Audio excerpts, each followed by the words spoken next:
अस्सलाम वालेकुम नाज़रीन। इलेक्शन ट्रांसमिशन में भलीकार वाज़ रहे त सुभाणे आम चूंडूं थियण वञी रहियूं आहिनि। बाक़ी कुझु घड़ियूं वञी बचियूं आहिनि, कुझु कलाक वञी बचिया आहिनि। सुभाणे सुबुह जो 8 बजे पोलिंग शुरू थींदी, जेका बिना कंहिं वक़फ़े जे शाम जो 5 बजे ताईं जारी रहंदी।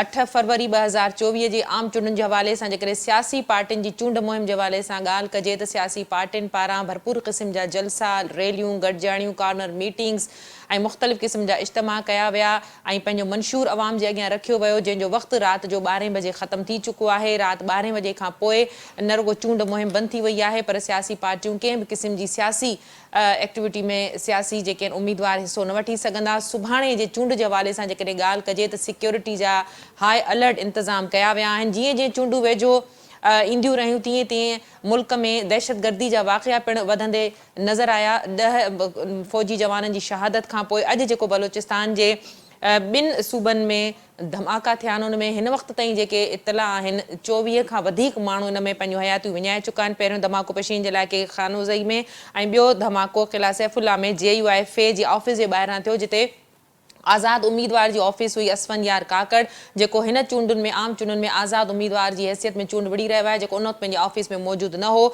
इन खां पोइ न रुगो इलेक्शन कमीशन पारां सिक्योरिटी जी सूरत हाल जे हवाले सां ख़दशा ज़ाहिर कया विया, पर इहो बि चयो वियो त वोटरनि खे या जेके DROs ROs आहिनि उन्हनि खे मुकमल सिक्योरिटी फराहम कई वेंदी। सभिनी सूबनि में सिक्योरिटी खे हाई अलर्ट रखण जूं हिदायतूं पिणु जारी कई वियूं आहिनि। सिक्योरिटी जे हवाले सां जेकॾहिं ॻाल्हि कजे त सिक्योरिटी जे हवाले सां पुलिस, रेंजर्स, FCL कार ऐं थर्ड टियर तौरु फ़ौज पिणु मौजूदु रहंदी, जेका क्विक रिस्पॉन्स तौरु फौरी तौरु तलब करे सघिबी। मुल्क में 12 करोड़ खां वधीक शहरी वोट ॾींदा। हिन वक़्त ताईं 26 करोड़ बैलेट पेपर्स जेके आहिनि सो उहे तयारु थी चुका आहिनि। इन समूरी सिक्योरिटी जी सूरत हाल या दहशतगर्दी जा जेके वाक़िया थिया आहिनि, सुभाणे जेका ओवरऑल सूरत हाल आहे, जेके इंतज़ाम कया विया आहिनि, उन हवाले सां अॼोके प्रोग्राम खे असां तरतीब ॾिनो आहे। इन हवाले सां ॻाल्हाइण जे लाइ सीनियर सहाफ़ी तर्ज़ निगार रज़ाक खटी मूंखे जॉइन कयो आहे। भलीकार रज़ाक, कीअं था ॾिसो सुभाणे आम चूंडूं थियण वञी रहियूं आहिनि ऐं अॼु जेको अफ़सोसनाक ही दहशतगर्दी जो वाक़ियो थियो आहे बलोचिस्तान में, असां ॾिठो 2 हंधनि ते जेके धमाका थिया आहिनि बलोचिस्तान जे 2 इलाइक़नि खानोज़ई ऐं क़िला सैफुल्ला में, इन खां पहिरीं बि जेके दहशतगर्दी जा वाक़िया थिया, तोड़े जो सिक्योरिटी हाई अलर्ट रखी वई आहे, इन तरह जा ख़दशा ज़ाहिर बि कया विया। छा चवंदव? असल में दहशतगर्दी वारो इशू इंतहाई सीरियस क़िस्म जो आहे। ज़ाहिर आहे त पाकिस्तान में सिक्योरिटी फोर्सिस उनजे लाइ अॻुवाट बंदोबस्त कया आहिनि ऐं तमामु घणा जेको आहे सो स्ट्रॉन्ग क़िस्म जा जेको आहे सो उपाउ वरिता विया आहिनि। पर ज़ाहिर आहे त टेररिज़म हिकिड़ो वॾो इशू आहे पाकिस्तान जो, ऐं ख़ासि करे जेका हाणे लहर उभरी आहे उन में ऐं इलेक्शन जे दौरान जेका अहिड़ी क़िस्म जी सूरत पैदा थी आहे, उहो वोटर खे तमामु घणो जेको आहे सो हिसाइण ऐं डिॼाइण जो कमु ॾिए थी। त हिकिड़ी त जेको आहे सो बहितर ॻाल्हि इहा आहे त इलेक्शन जेका डेट तइ थी हुई ऐं उनजे हवाले सां जेका कंफ्यूजन हुई, उहा बहरहाल हाणे मुकमल तौर ते ख़तमु थी चुकी आहे ऐं ईंदड़ 24 कलाकनि खां पोइ पाण इन मरहले मां बि गुज़री चुका हूंदासीं ऐं नतीजनि जे ज़ाहिर इंतज़ार में हूंदी मुल्क जी पूरी मुल्क जो पूरो अवाम नतीजनि जे इंतज़ार में हूंदो। पर ही इलेक्शन जेको आहे सो काफ़ी हवालनि सां घणी अहम आहे। उहो इन करे त हिन इलेक्शन जे नतीजे में जेका हुकूमत ठहंदी उन हुकूमत खे वॾा चैलेंज हूंदा। हाणे हिकु बि दफ़ो अच्छा रज़ाक, सभ खां वॾो चैलेंज त दहशतगर्दी जो आहे, जेको अञा बि फेस ऐं सुभाणे बि हिन जा इम्कान ज़ाहिर कया विया आहिनि त सिक्योरिटी हाई अलर्ट रखिजे त सुभाणे को अणवणंदड़ अहिड़ो को वॾो वाक़ियो ख़ुदा न ख़ास्ता पेश न अचे। त तव्हां सम्झो था त आम चूंडुनि खां अॻु में इन तरह जी सूरत हाल सुभाणे वारे ॾींहुं सिक्योरिटी जो जेको वॾो हाई अलर्ट हूंदो, हिकिड़ो सिक्योरिटी रिस्क हूंदो त जीअं बिना कंहिं वक़फ़े जे जेको वोट वारो मरहलो आहे उहो अवाम पंहिंजो करे वोट कास्ट करे सघे, इन लाइ बि त सिक्योरिटी जेको आहे हिन वक़्तु तमामु घणी संगीन सूरत हाल बणियल आहे।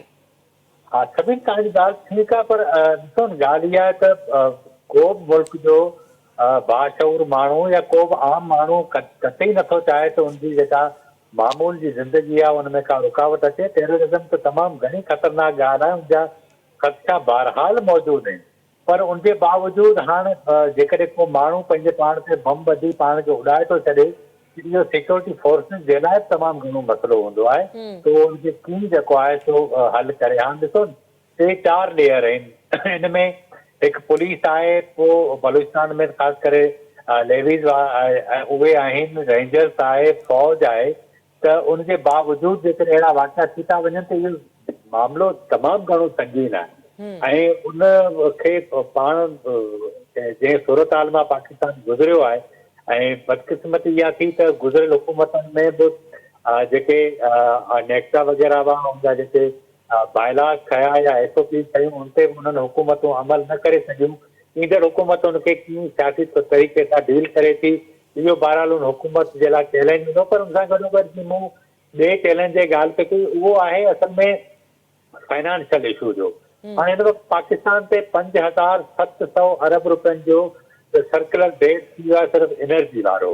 उनखां पोइ तव्हांजो अधु बजट जेको आहे सो कर्ज़नि जी किस्तनि में हलियो थो वञे, ऐं तव्हांखे जी नई हुकूमत ठहंदी उनखे फौरी तौर ते IMF वटि वञिणो पवंदो ऐं वरी नवनि शर्तनि जी बुनियादनि ते नवां सख़्तु फ़ैसिला करणा पवंदा। हाणे हिन इलेक्शन कैंपेन में सियासी जमातनि त इहे वाइदा कया आहिनि त असां महांगाई घटाईंदासीं, बिजली जूं क़ीमतूं घटाईंदासीं। कुझु ॿिनि जमातनि ते ईअं कयो त असां बिजली मुफ़्त ॾींदासीं, जेको मुमकिन न आहे। पर हाणे अॼु उहे सभु मामला थी विया आहिनि ख़तमु। मामिलो शुरू थींदो 9 फरवरी खां पोइ, ऐं उहो नई गवर्नमेंट फॉर्मेट थींदी जेका हिन महीने जे आख़िर ताईं मुकमल बि थी वेंदी। त उनखां पोइ सदारती चूंडूं आहिनि, सेनेट चेयरमैन जूं चूंडूं आहिनि, नयूं सूबाई हुकूमतूं ठहंदियूं। त हिकु महीने अंदरि जेका सॼी सूरत हाल थींदी, ऐं उनमें सवाल इहो थो पैदा थिए त जेकॾहिं सुभाणे वारी इलेक्शन में ही आज़ादु उम्मीदवारनि वारो जेको रुझान आहे उहो किथे थो बीहे, ऐं उहे पोइ जेकॾहिं वॾी अक्सरियत में अची था वञनि त उन्हनि जो फ़ैसिलो कहिड़ो हूंदो। ऐं जेकॾहिं उहे को फ़ैसिलो करे था विझनि या कुझु जमायतनि जे अंदरि उहे पंहिंजी शमूलियत अख़्तियार कनि था, त इहे नवां हिकिड़ा चैलेंज हूंदा जेके सुभाणे या परीं खां शुरू थींदा। तो अञा घणो मामिलो परे आहे कि पाण ते हिकिड़ो जेको आहे सो इहो फेज़ हाणे सुभाणे इनशाला पूरो कंदासीं। पोइ गवर्नमेंट जी फॉर्मेशन आहे, उनखां पोइ फाइनेंशियल इश्यूज़ आहिनि, उनखां पोइ मुल्क जे अच्छा अंदरि रज़ाक, माफ़ कजो तव्हांखे इंटरप्ट कयां। फाइनेंशियल इश्यूज़ तव्हां ॻाल्हि कई ऐं शबर ज़ैदी बि इहा ॻाल्हि कई। इन खां अॻु में जेको आहे सो निगरान वज़ीर बि इहा ॻाल्हि कई त जेके एॾा मंशूर आइडियल पेश कया था वञनि, जंहिंमें 50 लख जेके आहिनि से नौकरियूं आहिनि, 30 लख घर आहिनि, तनख़्वाहूं डबल करणु आहिनि, या पैकेजिस मुख़्तलिफ़ जेके कार्ड आहिनि, मुख़्तलिफ़ मराहतूं आहिनि, बिजली यूनिट्स सोलर जे ज़रिए फ्री आहिनि।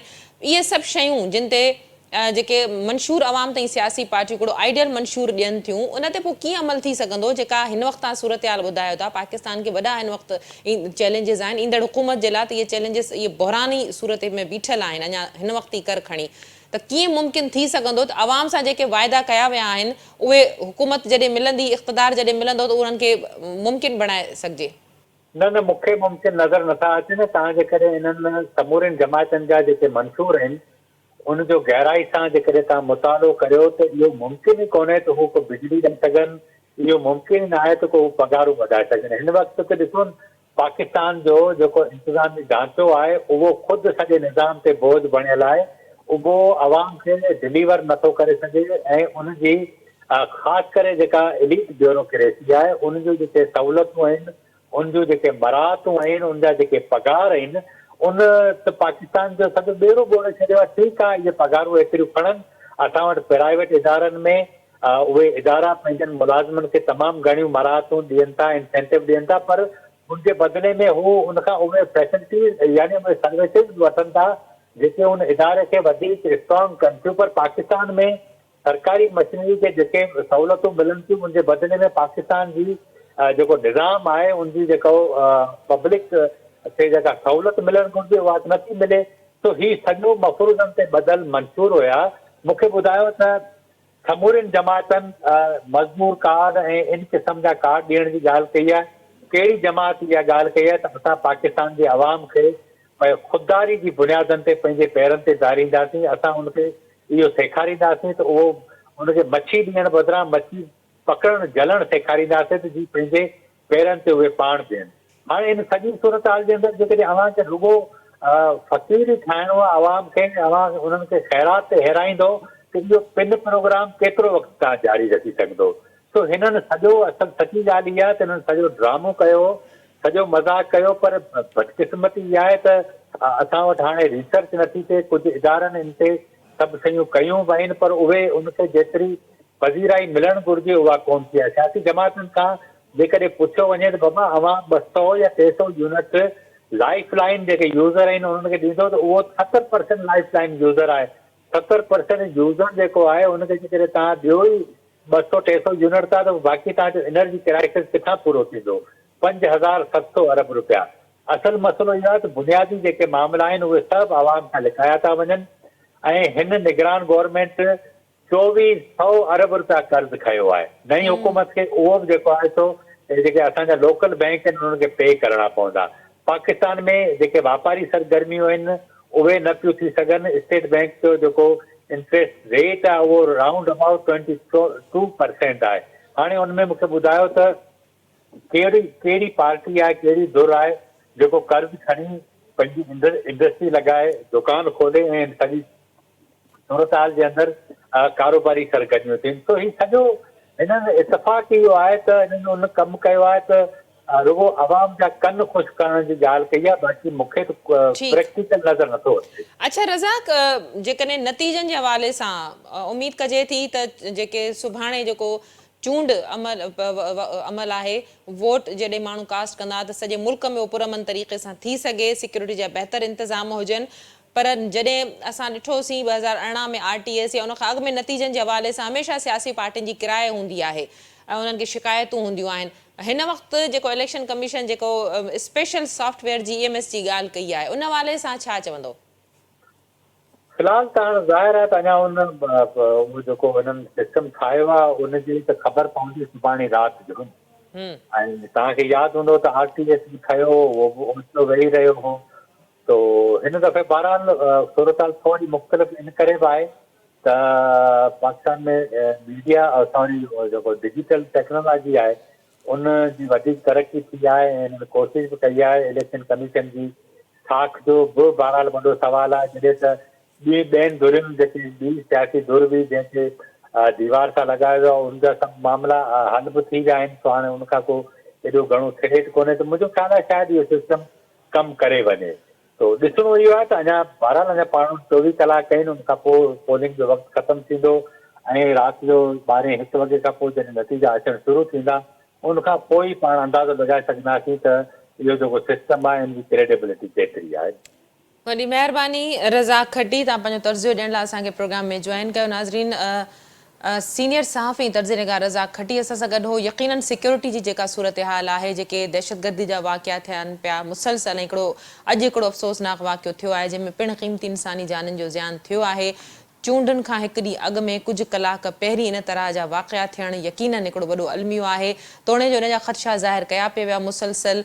इन हवाले सां सिक्योरिटी जा इंतिहाई सख़्तु इंतज़ाम पिणु कया विया आहिनि, जंहिंमें फ़ौज पिणु क्विक रेस्पॉन्स तौरु 3rd टियर तौरु मौजूदु रहंदी। उन बावजूदि जेके सियासी पार्टियूं आहिनि उहे मुसलसल पंहिंजा इन तरह जा तहफ़ुज़ा ज़ाहिर कंदियूं रहियूं त चूंड मुहिम जे हवाले सां उन्हनि खे लेवल प्लेइंग फील्ड नथी ॾिनी वञे। उन्हनि खे सिक्योरिटी जा जेके ख़दशा आहिनि, जेके थ्रेड्स आहिनि, इन हवाले सां मुसलसल असां लाॻीतो ॾिठोसीं त हमलनि जो सिलसिलो जारी रहियो, दहशतगर्दी जो सिलसिलो जारी रहियो। उनखां पोइ अॼु जेका इलेक्शन कमीशन पारां चयो वियो आहे त सभिनी सूबनि में सिक्योरिटी खे हाई अलर्ट रखियो वेंदो ऐं वोटरनि खे DROs खे ROs खे मुकमल तहफ़ुज़ पिणु फराहम कयो वेंदो। ट्रांसमिशन जो सिलसिलो पिणु जारी रहंदो, पर वक़्तु थियो आहे वक़फ़े जो। वठूं था वक़फ़ो।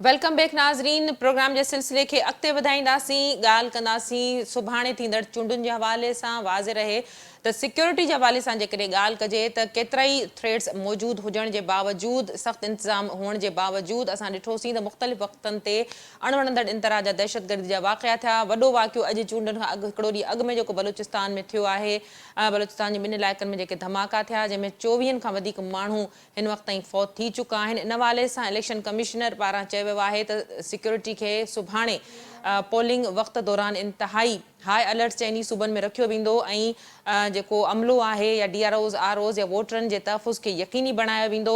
इन ते बि ॻाल्हि कंदासीं जॾहिं त सिक्योरिटी जे हवाले सां ओवरऑल तमामु घणा सख़्तु इंतज़ाम कया विया आहिनि। इहो पिणु ख़दशो ज़ाहिर कयो वियो आहे त सुभाणे बि दहशतगर्दी जे हवाले सां कंहिं बि क़िस्म जी का बि किथे कार्रवाई थी सघे थी। उन बावजूदु चूंडुनि जे हवाले सां जेकॾहिं ॻाल्हि कजे त उन में कुझु कलाक बाक़ी वञी बचिया आहिनि। आम चूंडुनि जे हवाले सां सुभाणे सुबुह जो 8 बजे खां पोलिंग शुरू थींदी, जेका शाम जो 5 बजे ताईं बिना कंहिं वक़फ़े जे जारी रहंदी। इन हवाले सां इलेक्शन कमीशन जो चवणु आहे त 100% जेको नतीजा आहिनि, जेको सिस्टम हिन वक़्तु सॉफ्टवेयर यूज़ कयो वेंदो जंहिंजे ज़रिए नतीजा जेके आहिनि से वक़्त ते मौसूल थी सघंदा। इन हवाले सां ॻाल्हाइण जे लाइ असांखे सीनियर सहाफ़ी शाहीन कुरैशी साहब ज्वाइन कयो आहे। शाहीन साहब, वेलकम कहती हूँ, आपने प्रोग्राम में ज्वाइन किया। शाहीन साहब, सबसे पहले बात करेंगे सिक्योरिटी के हवाले से। मुसलसल इस तरह के दहशतगर्दी के वाक़यात और आज जो बलूचिस्तान के 2 इलाकों में अफसोसनाक ये जो धमाका, इसमें कीमती इंसानी जानों की हलाकत हुई है, क्या कहेंगे? देखिए, मैं तो इससे पहले भी जो है बहुत सारे प्रोग्राम में कह चुका हूँ, आपके साथ भी जी, और 3 माह पहले से भी, जब इलेक्शन होने ना होने की बातें हो रही थी कि जो है गैर जानिबदाराना इलेक्शन के अलावा पुरअमन होना ज़रूरी है, क्योंकि बदकिस्मती से बीबी की जो है ज़िंदगी भी इलेक्शन मुहिम के दौरान ज़ाया हुई थी, जिसके मुल्क की सियासत पर बड़े गहरे असरात मुरतब हुए थे। तो मैं हमेशा हर इस बात को, जहाँ गैर जानिबदाराना इलेक्शन हो और वहाँ पर पुरअमन होना जो है वो पहली शर्त है गैर जानिबदाराना होने के, कि अगर अवाम खुले तरीके से आज़ादी से जाकर जो है अपना वोट कास्ट करें, अपने सियासी निज़ाम को, जिसे सियासी एजेंडे को, मंशूर को वो लाना चाहते हैं, उसे आज़ादी से और बिला खौफ जो है अमल दरामद पहुँचा सकें। लेकिन मैं ये समझता हूँ कि ये बड़ा जो पशीन का किला सैफुल्ला का जो सानिया आज हुआ है और उसके अंदर 24 कीमती जानें तो चली गई और बाकी जख्मी लोग हैं, और बदकिस्मती से अल्लाह ना करे ऐसा हो, लेकिन नज़र ये आ रहा है कि जो टारगेट्स हैं वो इन इलेक्शंस की क्रेडिबिलिटी, और जिस तरह खुद वज़ीर दाखिला बलूचिस्तान ने, निगरान ने कहा है कि इसको जो है राय इसके बारे में, इलेक्शन के बारे में तासुर गलत करने के लिए ये वाक़यात हो रहे हैं, तो जाहिर है जो दुश्मन कुव्वतें हैं या जो इस एजेंडे पर चल रहे हैं वो तो मौजूद रहेंगे। इसीलिए मैं समझता हूँ कि गुज़िश्ता बलूचिस्तान में वहाँ पर आसिफ अली जरदारी ने सबसे पहले ये कहा था कि भाई असला गिराना पड़ेगा और सियासी हल जो है वो ढूंढा जाएगा, और सियासी हल ढूंढ कर नौजवानों को मनाया जाएगा, और जो पाकिस्तान के आइन के मुताबिक आगे चलते हैं उन्हें इंगेज करने की ज़रूरत है। तो इसीलिए पीपल्स पार्टी बलूचिस्तान के ऊपर फोकस भी रख रही है। तो बात यह है कि जब तक हम पॉलिटिकल इंगेजमेंट नहीं करेंगे तो इस तरह की दहशतगर्दी, जिस तरह आज तासुर दिया है वजीर दाखिला ने कि इंडिया इनके पीछे होता है, तो इंडिया तो मौजूद रहेगा। क्या हम वो मामलात हल कर लेंगे कि इंडिया को यहाँ पर एजेंट का किरदार जो ये कहते हैं वो करने वाली कुव्वतें ना मिलें? तो हमें इंगेज करना होगा, हमें इन चीज़ों के हल ढूंढने पड़ेंगे, इसलिए कि चाहे बलूचिस्तान हो जहाँ पर जो है ये SIFC के ज़रिए जो है वहाँ पर मिनरल और मादनियात के प्रोजेक्ट लेके जाना चाहते हैं, और जब तक जिस समाज के अंदर जो है एक इस्तेहकाम की पॉलिसी ना हो, जहाँ पे कि एक सियासी इस्तेहकाम प्लस जो है लॉ एंड ऑर्डर की सिचुएशन अगर नहीं होगी सही, तो वहाँ पर इक्तिसादी तरक्की कैसे होगी? देखिए, ये 24 कीमती जानों का चले जाना और एक इलेक्शन के हवाले से ये एक बड़ा फिक्र अंगेज मामला है कि 24 इंसान तो जिंदगी से महरूम हो गए, और जो जख्मी हो गए उनकी जिंदगी भी खुदा ना करे कि माजूरी पर मबनी हो। तो हमें बड़ा संजीदगी से देखने की जरूरत है کہ اس سے پہلے ہم ہائیبرڈ سسٹم لے کر چلتے رہے ہیں. کیا ان معاملات کو ہم نے بہت ساری ضربیں دی ہیں, ضرب مومن, ضرب عذب, تو کیا ہم ان چیزوں کا آج تک حل ڈھونڈ پائے ہیں؟ کیا اس کا حل میری دانش میں یہ نہیں ہے کہ ہم سیاسی طور پر انگیج کریں اور غیر جانبدارانہ الیکشن کرا کے تمام قوتوں کو جو ہے اس سارے چیزوں میں انوالو کریں کہ آئیے بیٹھتے ہیں اور آپ کے زخموں پر مرہم رکھنے کی کوشش کرتے ہیں تاکہ جو ہے آپ کے بھی دکھ کم ہو اور کوئی راستے کا تعین کیا جا سکے کہ جس کے اندر جا کے کوئی حالات بہتری کی طرف جا سکیں. چونکہ خدا نخواستہ اگر اس طرح کی لا اینڈ آرڈر کی سچویشن چلتی رہی تو ہمیں تاریخ یہ بتاتی ہے کہ کئی دھرتیوں پر اور کئی معاشرت میں ایک ایک دہائی, دو دو دہائی اس طرح کی پھر مسلح چیزیں بڑھتی جاتی ہیں کہ جن کے مرتے ہیں وہ پھر اسی راستے پر چلتے رہتے ہیں. چونکہ ان کے خلاف جب کریک ڈاؤن ہوتا ہے اس کا رد عمل بھی پھر جو ہے اسی انتہا پسندی سے آتا ہے اور وہ سلسلہ رکتا نہیں ہے.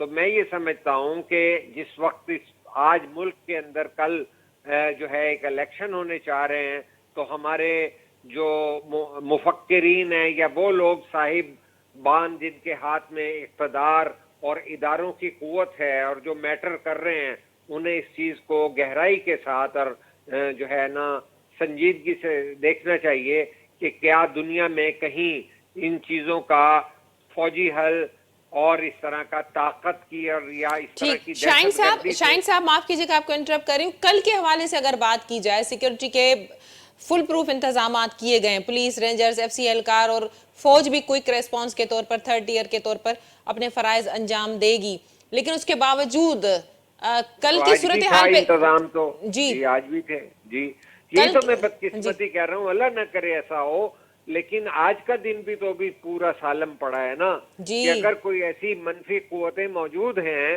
تو وہ آج بھی, رات کو بھی, کل دن میں بھی, کل الیکشن کے بعد بھی خدا نہ خواستہ دیکھیے ہمارا سوچنا اور اپنی ذہن کو اس طرف لے کے جانا تاکہ اس کا تدارک کیا جا سکے. صحافی کا کام ہے کہ اسے سوچے تو صحیح نا کہ اب بھی تو تمام اہتمام اور انتظامات تھے, کیونکہ گزشتہ سارے دنوں میں بلوچستان کے اندر تقریباً تمامی سیاسی جماعتوں کے دفاتر کے سامنے دستی بم پھینکے گئے, چاہے ان میں جانی نقصان ہوئے یا نہیں ہوئے, لیکن اس کا اظہار تو آ رہا تھا نا کہ الیکشن کے جمہوری عمل کو جو ہے ڈرانے اور خوفزدہ کرنے کا معاملہ جو چل رہا ہے تو اس کے اندر ادارے تو پہلے بھی الرٹ تھے, تو لیکن ایسا نہ ہو خدا نخواستہ کہ جس طرح آج ایک دن میں 2 گھنٹے کے اندر 24 قیمتی جانیں چلی گئی انسانوں کی, تو کوئی خدا نخواستہ مزید ہو جائے, اور یہ تو باتیں ہوتی رہتی ہیں. لیکن میں نے تو اس کے سلوشن کو جو ہے نا ریکمینڈ کیا ہے.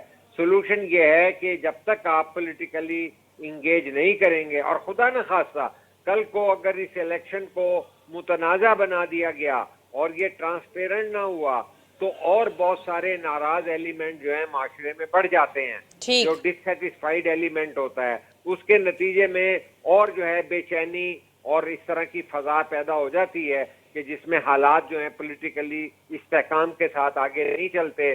تو جو ہم ایس آئی ایف سی اور جس طرح کی باتیں آج بھی ایک کالم نویس نے اظہار کیا ہے کہ جس طرح پروجیکٹ عمران 10 سال کا تھا تو اب 10 سال کا اقتصادی پلان بنایا گیا ہے, تو یہ پلان جو ہے پاکستان کے منتخب اراکین پارلیمنٹ کے اندر بیٹھ کے بنانے چاہیے تاکہ لوگوں کو ایک کوئی تسلی ہو, اطمینان ہو کہ ان کے مسائل پہ توجہ دی جا رہی ہے.